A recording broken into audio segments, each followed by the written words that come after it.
네, 안녕하십니까. 항공본부 첫 번째 발표를 맡게 된 김상현입니다.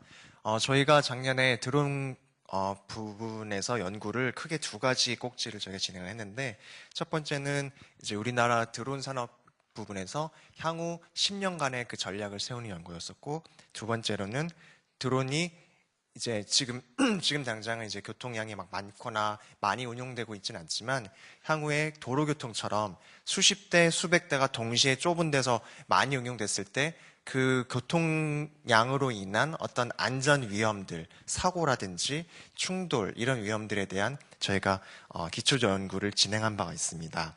그래서 그 두 가지 꼭지를 하나하나 설명을 간략하게 드리도록 하고자 합니다. 첫 번째는 그래서 드론 산업 발전 전략에 대한 부분인데 이제 이 자료 같은 경우는 저희가 작년에 국토부 그 정책연구 용역으로 진행을 해서 작년 말에 그 드론 산업발전 기본계획이라고 해서 확정된 그 내용입니다. 그 내용을 지금 굉장히 간략해서 설명을 드릴 텐데요.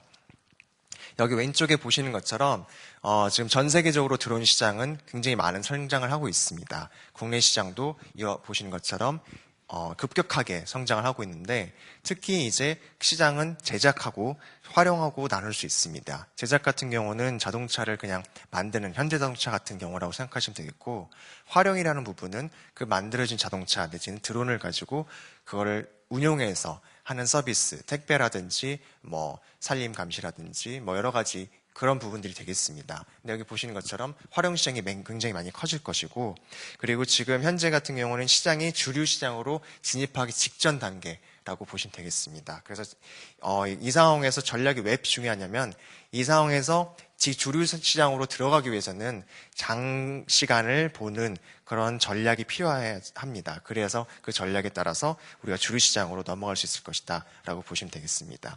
그래서 우리나라 현재 드론 시장은 여기 보시는 것처럼 강점, 약점, 기회, 위험 요인 이런 것들이 있는데, 보신 것처럼 강점으로서는 우리나라가 뭐 군사 쪽으로는 많이 기술력도 있고 정부의 의지도 있고, 거기에 비해서는 아직 우리가 좀 후발주자고 좀 잘 나가는 큰 그런 회사들이 없습니다.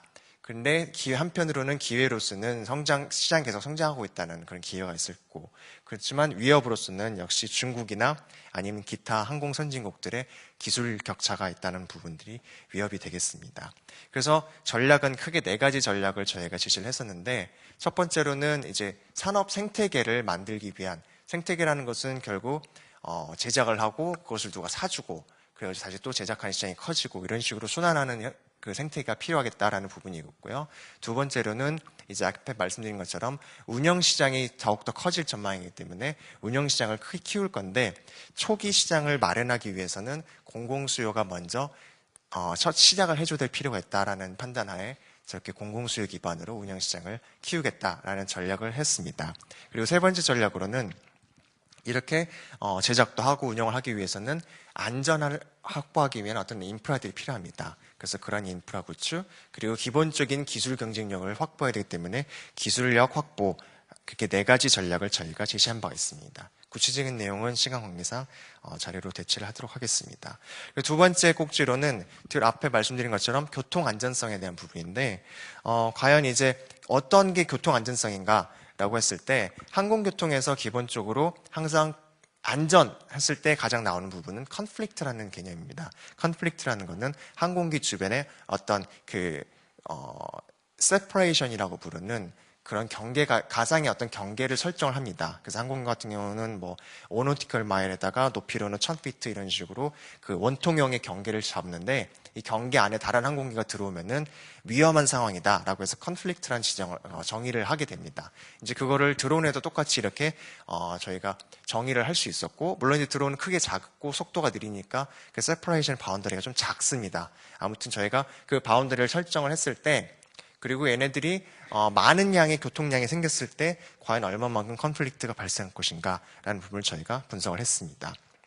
그래서 보시는 것처럼 리스크라는 거는 보통 어떤 그 위험한 일이 발생할 확률, 그리고 위험한 일이 발생했을 때 얼마나 심각한가를 가지고 측정하게 되어 있습니다. 그래서 저희가 이 확률이라든지 이 심각도 이런 거는 두 드론 흐름 내지는 두 드론의 움직임 간의 가장 최근접 거리를 이용해서 저희가 계산을 했습니다. 그래서 그 부분들은 이렇게 좀 뭐랄까 그 위치의 불확실성을 저희가 고려를 해서 계산을 했고요. 그리고 결국 그 여러 가지의 상황들을 만들어서 평균적으로 리스크를 계산하기 위해서 저희가 몬테카를로 시뮬레이션을 수행하였습니다. 그래서 이제 두 가지 크게 형태를 저희가 나눠서 비교해 봤는데, 첫 번째는 왼쪽에 보신 것처럼 교차로가 있고 정해진 길을 따라서 비행하는 경우, 두 번째는 그냥 정해진 길이 없이 자기가 최단 경로로 이동하는 경우, 두 가지를 나눠서 저희가 비교를 했었고, 결과적으로 봤을 때 아래쪽에 그래프를 보시는 것처럼 프리 플라이트보다는 구조화된 형태에서 좀 더 당연히 안전성을 확보할 수 있었다. 반대로는 프리 플라이트일 경우에 좀 더 리스크가 높았다라고 결론이 나왔습니다. 이상으로 저의 그 발표를 간단히 마치도록 하겠습니다. 감사합니다.